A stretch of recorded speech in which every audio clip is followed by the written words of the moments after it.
Hello guys, welcome back to my YouTube channel. This is going to be the first video on machine learning wherein we will be discussing about a machine learning algorithm that is decision tree. This is going to be very simple and exploratory video, so I just want all of you to be with me. Moreover, I am taking the syllabus of LPU University for the course code of predictive analysis, so it would help you again in your end terms and midterms examinations. So starting with the decision tree, from the name itself, it's a tree. It's associated with the nodes and edges. So ultimate purpose of this algorithm is to find out the root node and then again the another node that would be following in another node. So we are going to make a tree out of this algorithm. So herein we have some terminologies that we need to keep in your mind. Otherwise, this all things are performed by the machine itself uh, with the help of the yeah with the help of the algorithm that is inbuilt in it. That's our part for the partitioning of the data. We'll discuss it later. Now starting with the first one. So any of the data that's given is either pure form or impure form. So mostly we target the impure data because we have to sort it and we have to make the machine predict something. So we have the impure data and then we will be finding the entropy of the data. Now what does entropy means? Entropy is the uncertainty in the data, randomness in the data, wrongness in the data. So more the randomness, more the uncertainty, lesser the data is going to be pure. So we have to keep in mind that we have to reduce the entropy of the data. So entropy is kind of terminology based on which we would be finding the information gain that is responsible for finding a root node. So we'll check how we are going to find the entropy, and then we have the information gain. As I already told you, after finding the entropy, we have to find information gain, which is the measure of change of entropy. Now we have to examine the change in the entropy values, and this particular thing, the information gain, is going to be responsible to find out which node is going to be the root node or which is the best node to be chosen next for the processing of the data. So higher the information gain, purer is the data, and we have to target this thing. Now when I say purer is the data, pure data means either the value is yes, either the value is no. So that's a labeled data. We are getting one single label. There's not a mixture of things. There is no other possible value out of the other possible outcomes. Then again, we find the root nodes and we are going to repeat the process until we get the last thing as the yes or no. So we have to find the answer in the form of yes or no. That was about the decision tree. Now besides this, I am looking at the example here. So for example, this example have 14 rows and where we have to decide if the person can play tennis or not based on the given inputs that are outlook, temperature, humidity and wind. Outlook itself has a lot of values. Temperature also have hot, mild and cold. Humidity is also having number of values. So we have to find the entropy first of the entire table, then of each associated column based on the present values, and then we have to find the information gain. Just to make you clear, you don't need to be confused. You have to just remember what is entropy, what is information gain for the viva purposes, and then we have to also remember that which one is the desirable thing. Is it entropy or the information gain? And answer has to be information gain because higher the information gain, purer is the data, and we are targeting the pure data. And then just for your convenience, I'm going to tell you one way to find the entropy, or so one example of finding the entropy. For example, look at the outlook column. We have different values: sunny, outcast and rain. So we have 5 sunny, 4 outcast and 5 rainy. Now associated yes and no with that are, now out of 14 inputs, 14 rows, we have 9 yes and 5 no's. So for the entropy of this table, you have to find the entropy using this formula. And by the way, entropy is listed with the symbol S. You have to remember this. Entropy is listed with the symbol S. You can find out with the formula number of yes inputs, that are like 9 here, divided by total are 14. Log 2, 9 by 14, minus number of no are 5, divided by 14, log 2, 5 by 14. We are going to implement this in our studio with the help of an algorithm. So that is what is going to come in the examination for the practical examinations. So let's go and see. Look. Okay, so here is the code for the decision tree algorithm. So starting with the packages needed, the number one package that you need is rpart, that is R partition, that is going to divide your data into the nodes. So this is the compulsory one.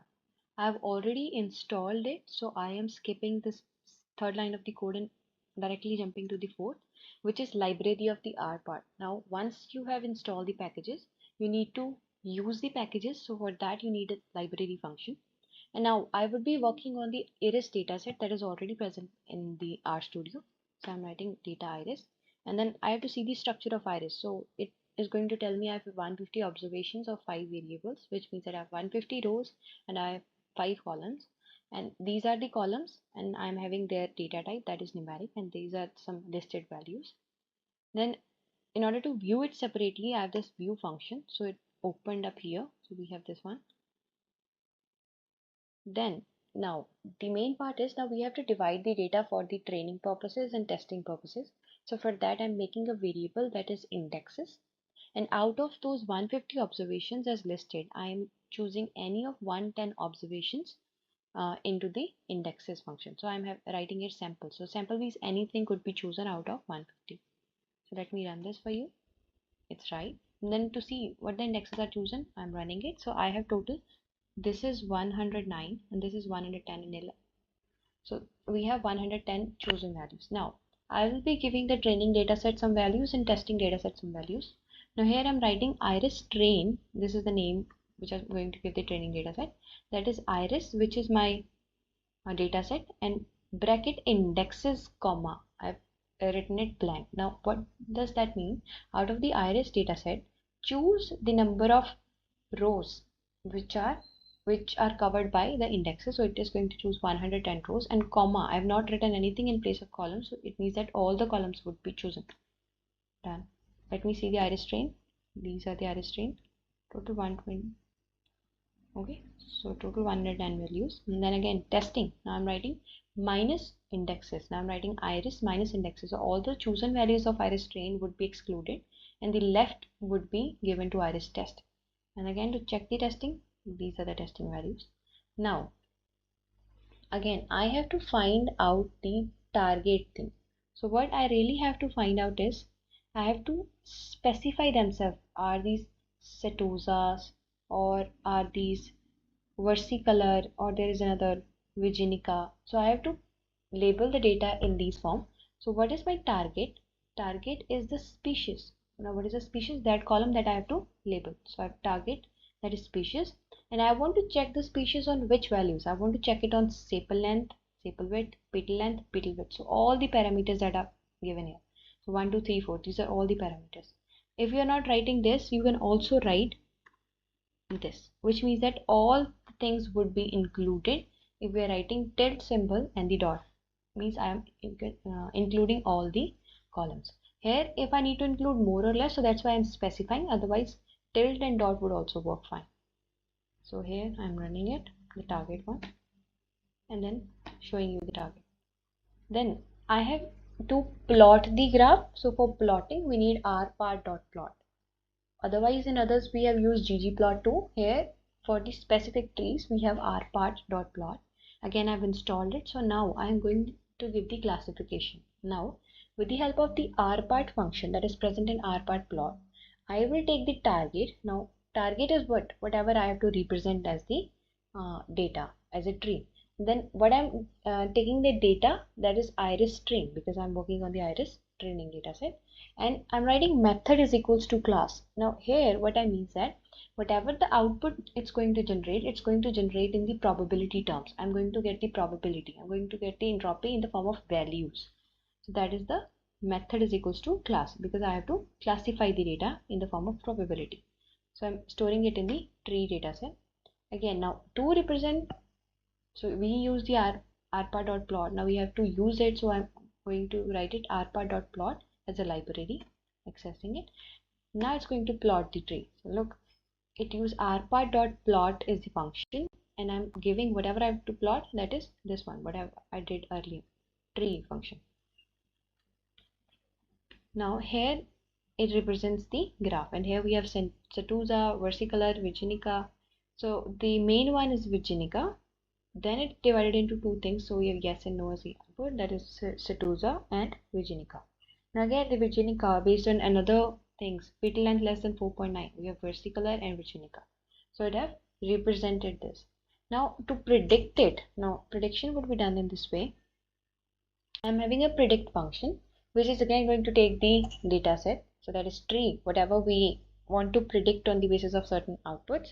And then we have to predict what? We have to predict the testing this time. So iris test. And what I'm writing, type is equals to class. Say, look, earlier I wrote method is equals to class, which means I want to classify the data in the form of probabilities. Now I want to label the data in the form of prediction. So I will write type is equals to class. This is going to give me labeled data. If I'm not writing it, it's again going to give me the probability data. I don't want the probability this time. Now the next step is always the confusion matrix to check the change in the values from training and testing.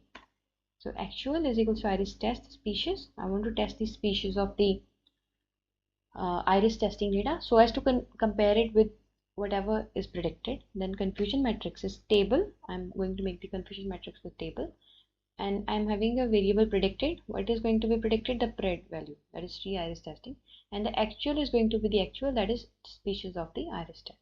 Now I'm printing the confusion matrix. So this is the confusion matrix. So diagonal elements is going to give me the result answers. Now to get the accuracy, this is the additional part. This is so what for the accuracy, what are we doing? We have to sum the diagonal of the column, this confusion matrix, divide by sum of the confusion matrix. So I'm going to take the diagonal elements, I'm going to sum it, divide by total number of confusion matrix elements, and this is accuracy would be printed. So it's going to give me accuracy of 95%. This is very simple algorithm. After this, we also are going to do the regression algorithms that are really simpler. I think the best and the easiest of all the algorithms. So for today's lecture, this was enough. Thank you so much. Meet you next time. I hope you like it. So do like, share, subscribe, and promote my YouTube channel so that it can reach to other students like you, probably the ones who are from lovely professional universities. Thank you. Take care.